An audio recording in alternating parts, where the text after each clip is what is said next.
Hey team, how are we doing?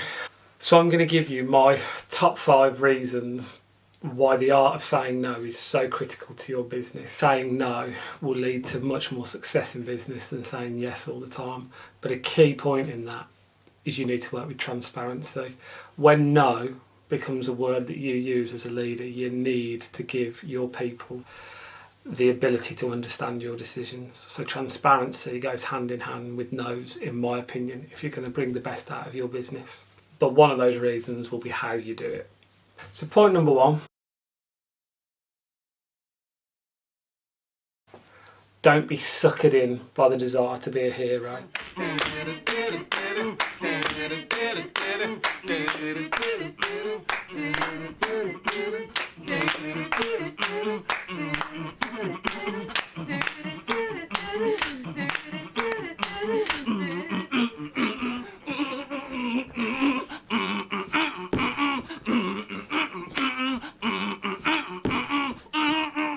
The easiest way to be a hero in business is to say yes.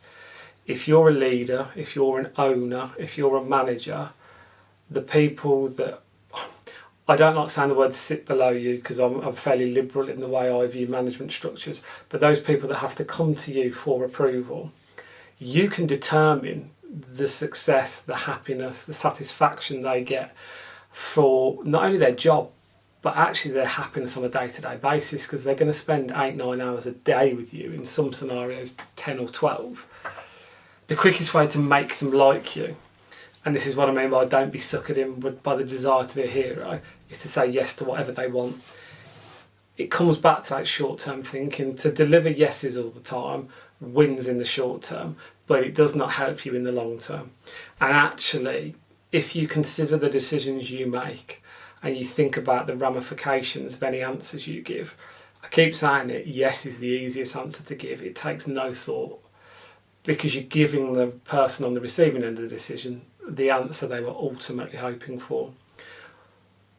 Even if the answer's not no, not saying yes, all the best parts of your decisions, or the best parts of your business, or the best decisions you make come off the back of consideration. You still got to move at pace, as we say in all these other videos, but actually the art of saying no triggers so many of the best things that will be exhibited in your business as you move forward. Taking examples of when I've had knockbacks, that's why a lot of people say you learn a lot from the knockbacks or the rejections, because all those things do, if you're hungry, if you have a desire, is make you keener to make a better impression. They make you more hungry to succeed. So invariably, if that initial no or that initial knockback doesn't put you off, whatever you come back with second time around is going to be a better, more thought through proposal, consideration or option.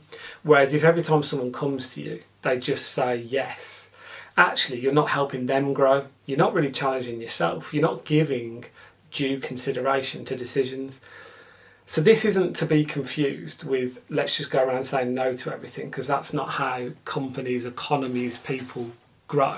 There's lots of day-to-day decisions of, is it lunch break? Yes, you don't need to consider those. The importance of saying no is actually driven by what I call the big decisions, those ones that are going to be transformative, or because, as I've said in other videos, the secret way to find profit is not big cost savings or huge sales, it's the subtle considerations. The no's to the subtle things change the culture of the spending within your business. Number 2, controversial, but to say no gives you more credibility as a leader. It will inspire the troops, it will inspire those around you, because those people that have learnt the art of delivering a no without it, those that have learnt the art of saying no without it detracting from the day-to-day motivation, the day-to-day understanding of a company, typically harness the best outcomes of their people or of their business, because they're typically a person that's not scared of the confrontation should it come, but ultimately they're quite open in the way that they deliver their decision making and they explain it. So let me quantify that. If someone says to you, I want to do the following, is that okay? If you say no and leave it there, that is hugely demoralising, hugely. If you say, but boss, I'd like to go off and buy X, Y and Z, or I think I need to get on this plane to France for this meeting. If your boss says no, but it's because I don't think the trip's ready. It's not that I'm against the trip. It's not that I'm against the idea. I just think the cart's going before the horse at the minute. I'm not saying no to spite you. It's because I want to make sure that you can convince me before you get on that plane to convince that client. So go away, come back with a more thought through proposal, strategy, idea, sales deck, whatever it might be. And you will absolutely be given the flight, but you will only be given the flight when the time is right for the company and when you're ready for that.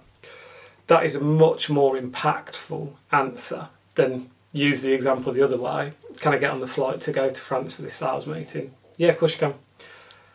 All that's happened is you sent that person away not ready. They've got the answer they wanted, so there's the initial euphoria, but ultimately what that's going to deliver them is long-term disappointment, because when they get on that plane, they go to that meeting and it invariably doesn't go as it's supposed to be. If you weren't brave enough to deliver the initial no, then more fool you. Number 3. Saying no typically is driven off long-term decision making. Anytime you say yes, it's typically short-termism. Can I buy this? Can I buy that? Can I be promoted? Can I do whatever? Typically, yes is a quick fire answer. It's something that someone asks you and you can react to in that exchange itself.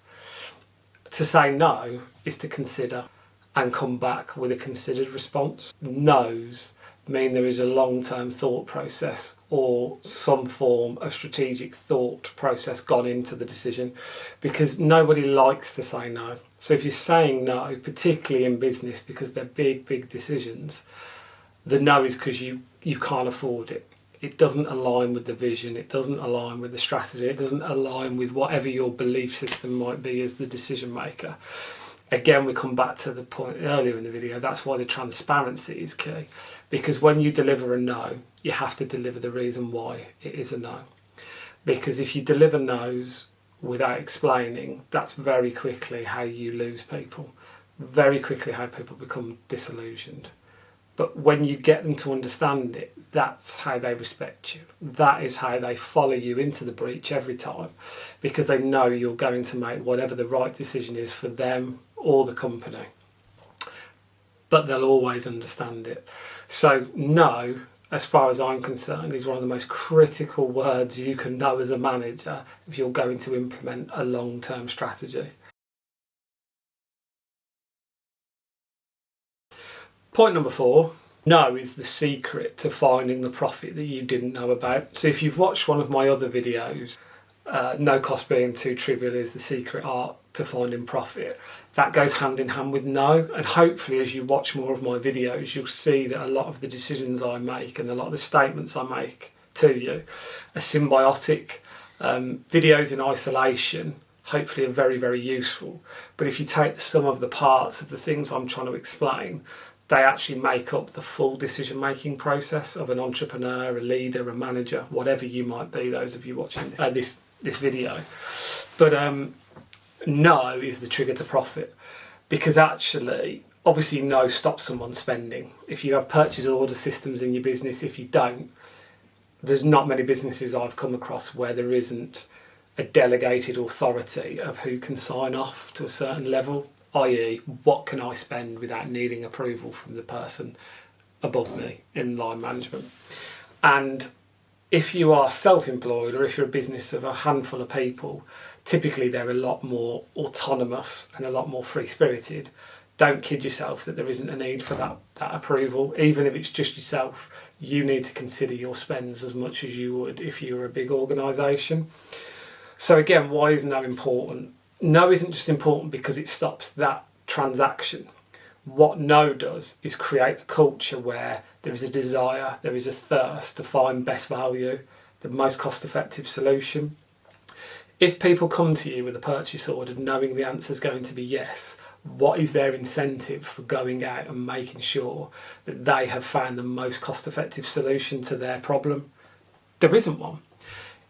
If they know they need to demonstrate to you that they've had the famous, everyone knows it, the 3-quote system, whatever it might be that you choose to use, as long as when you come to sign off that purchase order, you or your managers or the people you've delegated authorities to, as long as culturally there is a behaviour that you do check the pennies so the pounds watch themselves, no is your most powerful tool.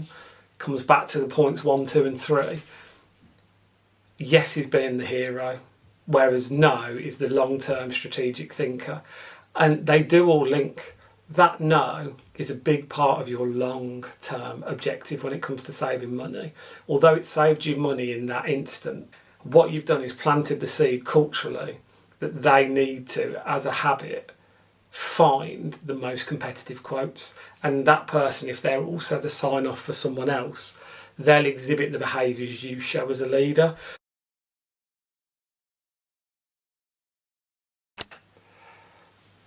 Number 5, the biggest part of how rather than why no is so important, I'm going to focus on the how, is there's other points and I'll get to them, but the biggest one is transparency.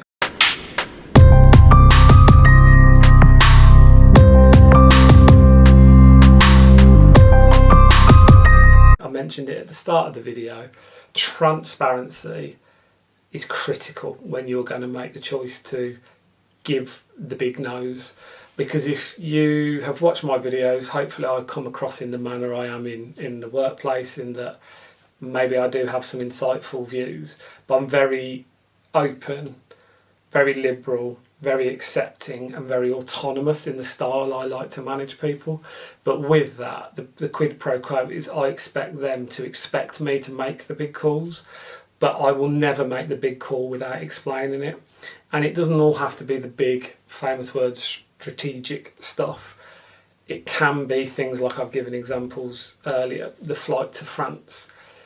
All those things add up to your culture, your decision making, the way you operate your business. But anytime I deliver a no, I'll make sure the person who I'm delivering it to understands it. I'm also a big believer in stand-ups. I've always found in most businesses, certainly the last 4 or 5 years, if I didn't do a weekly one, you certainly wouldn't go a month without one.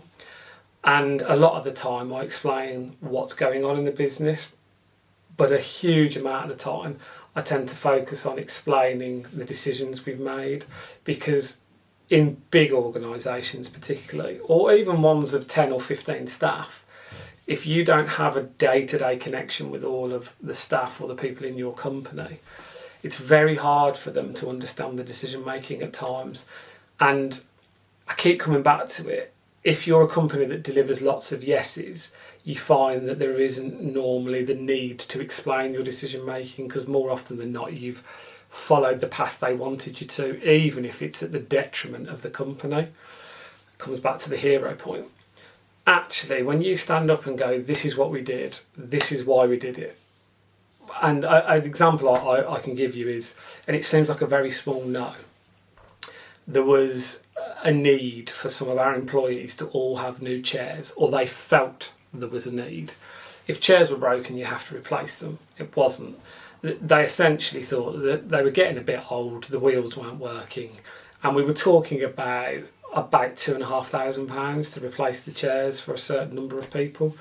And this kept appearing on my desk and I kept knowing it over this particular month. And when I did the stand-up, I addressed it, because something as small as that no can build up and build up and build up and build up, which is why I talk about the transparency, where they're like, this doesn't make any sense, we're being tight. Actually, the reason why I didn't sign it off was because, as every business, you have your peaks and you have your troughs.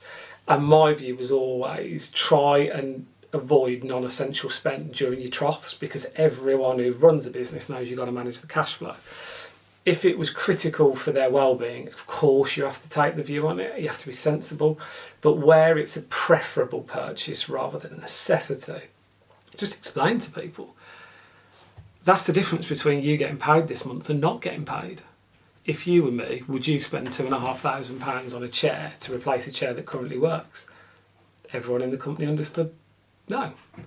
So fundamentally, the no, as long as it comes with a transparent explanation of your thinking, is very palatable. And what you find from delivering those no's, and what I'm trying to kind of give the advice of how you do it, is it creates a much better atmosphere and a much better culture. But what it does create is trust. And trust is critical in any business. If you can get your people to trust you, and actually the best way they trust you is when you've explained why you've made the decision that they didn't like, not why you explain the decision that you made that they did like. Because anytime you say yes, it doesn't really require an explanation. It's the no's that require explanations.